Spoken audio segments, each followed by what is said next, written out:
Every single day of my life is hard because every day I feel like I'm dying, and every day I'm becoming more and more helpless. If, when I go to bed, if that's gonna be the last time.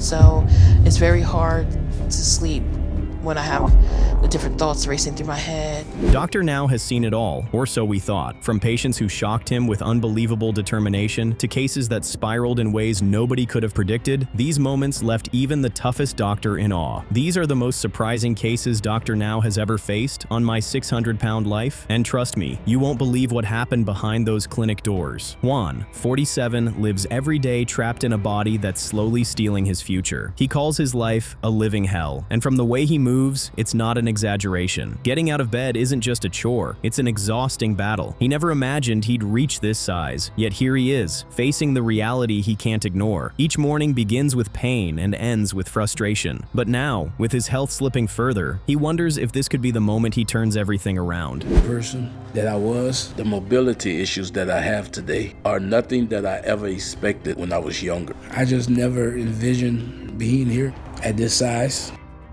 It's clear Juan despises how large he's become. His face shows the defeat of a man who wants change but struggles to keep moving forward. Walking leaves him wincing, every step shooting pain through his body like a cruel reminder. Sometimes it feels downright impossible. Still, he forces himself to move, however slowly, knowing the alternative is worse, staying still until his body gives up entirely. That determination, however faint, flickers inside him. It's the only thing keeping him from surrendering completely to the weight that's been crushing his life. I'm dependent upon people to help me dress, and I really hate that. Currently, I live with my sister and my nephew and my niece. Juan's family admits they feel guilt watching him deteriorate. His brother worries constantly, knowing the clock is ticking on Juan's health. The extra pounds aren't just showing, they're accelerating. Yet in their worry, they also step up, helping him when he can't manage the simplest daily tasks. There's a quiet strength in the way they rally around him. Even when it's uncomfortable, they're holding him up, literally and emotionally, in the hope that their support might be enough to push him toward the help he desperately needs before it's too late.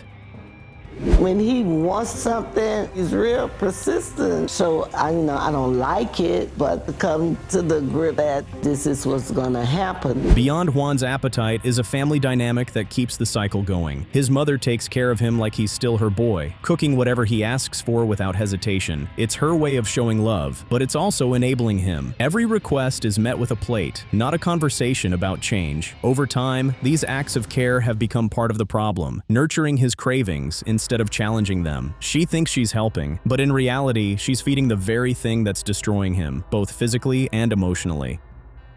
To become more of a Christian, hearing my mother cry, and every boy want to be able to protect their mother. So because we were so young, we couldn't do anything about it. Juan's relationship with food began in a childhood clouded with violence. He remembers his father mistreating his mother, moments he could do nothing to stop. Too young to protect her, too powerless to intervene, he sought comfort in eating. Food became his escape, a world where the noise and pain couldn't reach him. But that coping mechanism stayed long after the abuse ended, growing into a dependency that now threatens his life. What started as survival has become a prison he can't walk away from without rewriting decades of habit. 200 pounds within 2 years. Hey, please, can you grab me a bottle of water? Please, thank you. The sheer amount Juan eats is staggering. 5 to 10 full meals in a single day. That's not hunger, it's emotional anesthesia. It's how he's numbed every bad memory, every pang of loneliness, every reminder of his past. Blaming his father for setting him down this path feels natural to him. After all, without that toxic childhood, maybe food wouldn't have become his anchor. But even with a clear cause, the truth is this: only Juan can untie himself from the grip of this addiction before it's too late. Ordained, which led me into, now being a pastor myself. But then somewhere along the way, my increasing weight began to affect my mobility. Sliding into the car is a small but symbolic victory. For a second, it seemed he wouldn't fit, and the thought flashed in his mind: if I can't get into this seat, how can I face what's ahead? But when he manages it, a spark of hope lights up. If he can do this, maybe he can do more. The road ahead is still terrifying, but that single moment of relief is a reminder that change is possible, if he's willing to fight for it harder than he ever has before. And I'm having instances where I feel like I might stroke out. It's getting harder for him to move around and to do the things that he would like to do.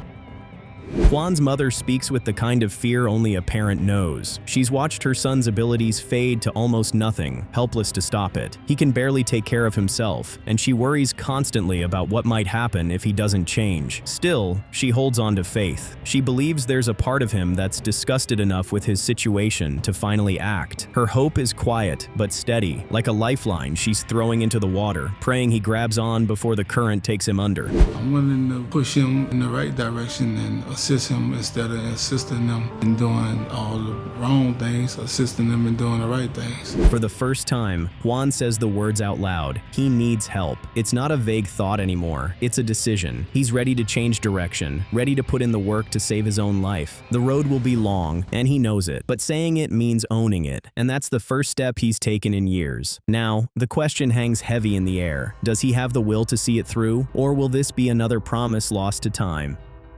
Control from their addiction to food, and he helps them to find a healthy way to live. Because I'm admitting to myself and others, I no longer have my hands on the wheel like I should. Packing for the trip to see doctor now brings a wave of anxiety Juan can't shake. He worries his body won't survive the journey, that the stress will be too much. Still, he's going. That choice alone is a victory, facing the fear instead of hiding from it. Each mile is a gamble, but it's also a statement. He's willing to try. Whatever comes next, this moment will stand as proof that he didn't just sit at home and wait for his life to disappear completely under the weight. I heard that he's rather strict, but I'm okay with it. Hopefully he'll commit to taking me on as a patient. At the hospital, the truth lands hard: 672 pounds. Seeing that number makes Juan question whether change is even possible. It's not just a number. It's the embodiment of years of pain, habit, and neglect. He fears Dr. Now might look at him and see someone beyond saving. But in the doctor's office, there's no pity, only reality. The challenge is clear, the stakes are life and death, and Juan now knows exactly what mountain he's been tasked to climb, starting from the very bottom. Stick with the healthy eating habit and follow that and try to lose weight and to the point that they're just going to be safe for you. Meeting Dr. Now is exactly what Juan needed. The doctor lays it out plainly: lose 70 pounds in 2 months and surgery is on the table. No loopholes, no excuses. It's a steep target, but it's also a lifeline. For once, Juan's path forward has clear markers. There's no guesswork, just discipline, sacrifice, and commitment. It's a test of not just his body, but his resolve. If he can push through, the surgery could be the turning point that finally pulls him out of this slow-motion nightmare. Would you like some cheese? Yeah, just the right amount, fat-free. Yeah. It's been a couple weeks since I saw Dr. Now. Seeing Juan on the basketball court with his nephew is a sight no one expected. It's not intense, competitive play, it's movement, laughter, and proof he's willing to try. The sweat on his brow isn't just from effort, it's from pride. For years, his size kept him on the sidelines of life. Now, even in these small doses, he's part of the game again. It's a reminder that change doesn't just show up on the scale, it shows up in moments where living feels possible again. See where my progress is at. Before I was 627, and the doctor told me to lose 70 pounds in 2 months. So if I did that, I'll be 557 or less. The weigh-in is a gut punch. After weeks of effort, the scale reveals he's only lost 9 pounds. It's a fraction of the target. Disappointment hangs heavy in the room, and Juan braces for Dr. Now's reaction. But the doctor sees the effort, sees the fight in him, and chooses not to shut the door. Instead, Juan is given another chance, another stretch of time to prove he can meet the goal. It's mercy, but it's also a warning. There won't be infinite lifelines waiting for him. Here's what the whole family need to do. So we get to talk to nutritionists to understand what's good and what to do with your eating habit. 9 months later, Juan steps back into the hospital. The number on the scale has dropped to 505 pounds, a staggering loss of 167 pounds. The room fills with relief. The journey was grueling, but the proof is right there in front of them. Persistence works. Dr. Now's approval is clear in his expression, but so is the reminder that this isn't the end. Surgery will only be the beginning of another chapter, and the same grit that got Juan here will be needed every single day forward. Than I ever thought I could, because I need this. Body, mind, and spirit. I really need this.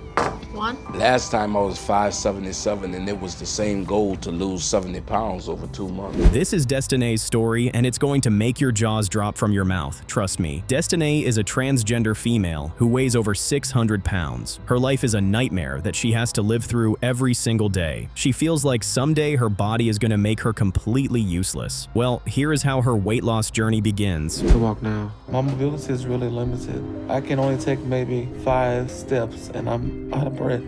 So being as big as I am is making it impossible to have a normal life. Imagine being so fat that you could get stuck in the bathtub while having your bath? That is insane. Sadly, that's the life Destinee lives. She even says that the most she can do is take 5 steps before she starts to run out of breath. I definitely do not want to be in her shoes. To give me peace of mind knowing I have help if something does happen. Luna, can you bring me a towel, please? Put it on your bed, I'll bring it to you. I need one on my bed and hand me one, please. My sister's 27 years old. She has her own place. Even her sister knows that she can't leave Destinee to stay all by herself. At least Destinee has someone who's there to look out for her and assist her with basic things. It would have been hell if she was all by herself. I wonder how she got this fat. Food is the only happiness I have in my life. It's my escape. And when I have something that tastes good in my mouth, all I care about is that I feel good. And my life doesn't seem that bad in that moment. That way of life is going to get you killed, Destinee. You can't want to eat all day every day for the rest of your life. I mean, does she know she's hanging on by a thread? 1 or 2 more years of this lifestyle and things could turn out for the worst? Jeez. That lifestyle caught up with her, and social services got involved, and all 3 of us ended up in foster care by the time I was 4. My mom was forced to give up custody of us, but she struck a deal that allowed her to still be a part of our lives. That's rough, honestly. Growing up in that state must have been really tough on Destinee and her brothers. Her dad left her and her mom, and she and her brothers ended up in foster care. Most times you can't blame these guys when they rely on food as their coping mechanism. It gets really rough sometimes. Around every couple months. But a couple years after I was put in foster care, my mama, she had to go to jail for a couple years. Eventually, I started getting in trouble from shoplifting. I had to do time. I did 3 years. That would most certainly break her heart. Imagine not being able to talk to your mom every day. As if that's not enough, she gets separated from her brothers, the only family she had left. Heartbreaking, if you ask me. The only thing I could trust to be there for me was food. So I just kept eating and gaining even faster. By the time I was 15, it seems like opening up about being gay was not in her favor at all. The moment she did, everyone abandoned her and she felt more alone than she ever had. One can only imagine the trauma that built up in her head because the people she thought cared about her did the exact opposite. in anywhere. Me and Anthony had gotten close as brothers while I lived with my mom. And so we had moved out on our own together.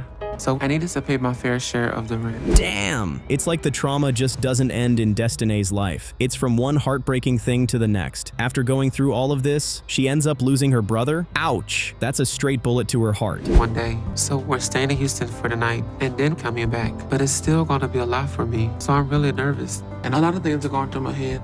A very bold step, I must say. She knows deep down that if she keeps eating the way she does, she might not like her life in the next couple of months. Good one, Destinee. That doesn't erase the fact that she's scared that Dr. Now might not accept her for surgery. But whatever happens and however much I weigh, I just hope I get the help I need today. And the only thing that really has me scared is the possibility that Dr. Now could say. She could not have said it any better. Yes, she's a little over 600 pounds, but that's still a very high number. I'm pretty sure Dr. Now is going to tell her the exact same thing. But the big question now is, can she really get rid of all of this weight? Yes, because you're not giving me the impression you're very interested in losing weight. Well, I do, but I have a lot of, I've been through a lot. And I think I have a lot of emotional eating. You just have to love Dr. Now when he speaks facts. She might have been through so much, but eating to the level where she can't do anything by herself is just outrageous. She's lucky she can still get up from the bed if we're being fair. Diet, which is going to be eating 400 calories per meal, high protein, no carb diet. Start on that immediately.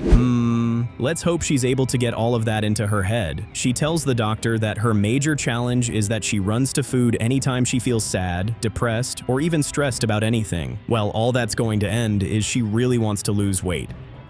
And it's been hard to change all that and adapt, but I have been working at it, and I do feel like I'm making progress. For someone who likes to eat a lot of junk, Destinee is surprisingly doing really well with her eating. Since her visit with Dr. Now, she's been eating more proteins and vegetables. Impressive. But is this going to be enough to cut down her weight? And whether or not I hit my goal, and then whether I get approved for weight loss surgery like I need. But I've worked so very hard for this, and I'm just hoping that all that work is reflected on the number the scale gives today. I guess we spoke a little too soon. She dropped some weight but is still miles away from reaching her weight loss goal for surgery. One thing I know is that Dr. Now is not going to be happy when he sees that weight. If you want to move forward, it's very simple. Show me the progress you need to make. Okay. Destinee, I'm going to give you one more chance to lose 80 pounds over the next 2 months, okay? Oh, okay. And that's the doc standing on business. He's giving her one more chance to meet up with her weight loss goal so he can approve her for surgery. If she fails to meet it this time, trust me, she is on her own. So, tell me a little bit about yourself. What was your life like growing up? Oh, Lord. Disaster. My mom, she gave me and my two brothers up because she was young and she got into some trouble. I guess she's taking it a step at a time now. Sadly, she failed to meet her goal a second time, and Dr. Now referred her to see a therapist who would help her to feel like herself again. Seems to be working so far. Down. And this time we're gonna go up and we're gonna go forward. So point your toes forward and roll on up, okay? Now that is mind-blowing. Who knew she could carry her body like that? Looks like her appointment with the therapist paid off pretty well. She feels good in her body. Let's hope she can meet her weight goal this time around. So that means I have to be down below 547 if I hit my goal. Not her target, but it's pretty impressive. She did clutch down on her weight, if we're being honest. Coming down from 600 pounds down to this is not an easy goal, but is Dr. Now going to be impressed? If you don't lose weight, we're not gonna do your surgery. We're gonna cancel it, okay? Okay, yes, sir. And then it's gonna be also very important you keep going to psychotherapy. Okay. To be fair, he doesn't seem to be mad at all. She did make some pretty decent progress. He still wants her to lose some weight before her surgery, but he is confident that she's going to make the cut. But I'm still mostly excited. This is a very important step for me because it's going to help me lose a lot more weight. I'm just looking forward to the new Destinee at the end of all this. Karen's world keeps shrinking, not because the walls are closing in, but because her own body has become a cage. Every step around the house feels like a mile uphill with bricks on her back. She's reached a point where movement is no longer routine. It's an obstacle course she can barely start. The stakes are higher than just discomfort. Every night in bed, she wonders if her heart will give out before sunrise. With Dr. Now in her corner, she's clinging to the hope that she can fight for her health before it's too late. When I'm waking up and getting out of bed, everything hurts. Just walking a few feet to the bathroom, my lower back is screaming at me. The pain is constant, but what's worse is the fear. Even something as simple as walking to the bathroom feels like it could end in collapse. The thought of her spine giving out, her breath vanishing, hangs over her every move. Nights are the hardest. She lies in bed, staring into the dark, not sure if she'll open her eyes again. Living with that dread is exhausting. She knows things can't stay this way forever, but the climb toward change feels impossibly steep from where she's standing, if she can even stand at all. I live with my children. I have a son and a daughter, twins. My kids are everything to me. It's humiliating for me having to ask my daughter to help.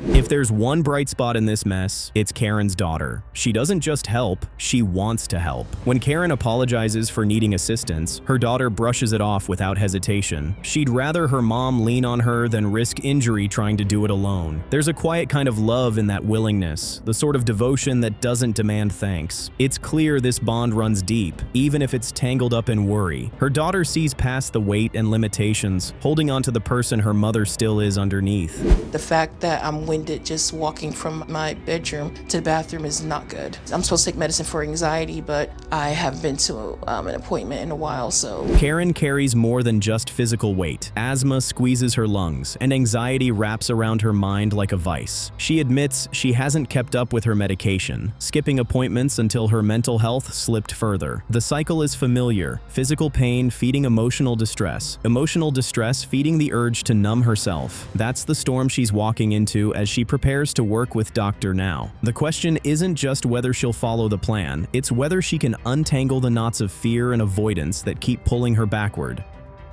When I look back between my childhood and now, I do see for the first time I used food as a security blanket. There was at an age where I was given an assignment, I didn't understand it, and the person who was in charge of helping me with my homework. Food became Karen's lifeline long before her health spiraled. In her childhood, there was no safe space for feelings, no one to lean on when life turned cold. She learned early to keep her emotions locked up, replacing comfort with something she could always reach: food. Each bite dulled the ache, even if it never truly healed it. The habit stuck, wrapping itself tighter over the years. Now, it's not just a coping mechanism, it's the foundation of her world. To change her body, she'll have to confront the ghosts that first drove her to the kitchen. It's kind of like an unspoken secret. We don't talk about it, but I think it's just because they're blinded by their love for me and the fact that Karen's son paints a picture of his mom that feels worlds away from her current reality. To him, she's the kindest soul he knows, the person who makes him feel safe in a chaotic world. It's a reminder that her identity isn't just her weight, it's her warmth, her care, her presence in his life. Seeing her take even short walks matters to him. The distances might be small, but the symbolism is huge, proof that she's still willing to try, still willing to push herself forward, even if the steps are slow and shaky. Get ready for my appointment with Dr. Now in a little bit. Are you doing it in here or in your room, the dining room? No, I'm gonna have it right over here. That's why I want to straighten up so I can make the area clear. Okay. I'm gonna get it all. When panic attacks kept her from meeting Dr. Now in person, Karen didn't throw in the towel. Instead, she met him on a laptop screen, determined to stay in the fight. It wasn't the plan, but it was effort. And in her situation, effort matters. Dr. Now isn't the type to hand out gold stars, but this persistence might earn his respect. For Karen, the appointment is more than just medical. It's a lifeline. Even if she can't physically make it to him yet, she's showing she's not ready to let her fear make the decisions. Moving to Houston is going to be a problem for you? Weight loss surgery cannot become an option. Okay. So you think you can do that? Yes, I know I can. Karen's discipline is starting to show. She's cut down on portion sizes, turned away from high-calorie favorites, and even booked her first telehealth session with a therapist. When the call starts, she's more excited than nervous, ready to unpack the weight that food can't measure. The conversation leaves her smiling, a rare look of lightness in her expression. It's too early to call it a breakthrough, but something about that session feels different. For the first time, she seems like she's not just hoping for change. She's actually beginning to believe in it. And I saw a little dog running in the background. Yeah, that's my baby. Take that dog for a walk. Oh God, okay. And you know, taking a dog on a walk is almost like taking him to the movies. Progress isn't always dramatic, but it's still progress. When Karen's daughter notices her mom walking faster than usual, it's a small but real victory. Even taking the dogs out, brief as it was, marks another step, literally out of isolation. The stamina isn't there yet, and she still cuts outing short, but the important part is that she's moving forward at all. The more she pushes past the door, the more likely she is to keep going. Momentum can be fragile, but once it builds, it can carry her further than she's dared to imagine. I'm sorry, Bismo, I can't. Bismo, come on, honey. Come on, baby. I'm so sorry. I can't do this. Come on. When I first tried to go out, it was overwhelming and I couldn't do it. I knew I wasn't going to be able to go and do it. When someone comes to weigh Karen at home, the number reads 604 pounds. She shed some weight, but the climb ahead is still massive. Dr. Now sets a clear target: lose 50 pounds in 2 months. No gimmicks, no shortcuts. For Karen, the goal is both daunting and motivating. It's not just a number, it's a ticket to the next stage of her recovery. Every meal, every step, every choice will either move her closer or drag her further away. The countdown starts now, and this time, there's no room to stall. I know that I was up to at least 640, and I think I'm gonna be down to at least 540. Okay.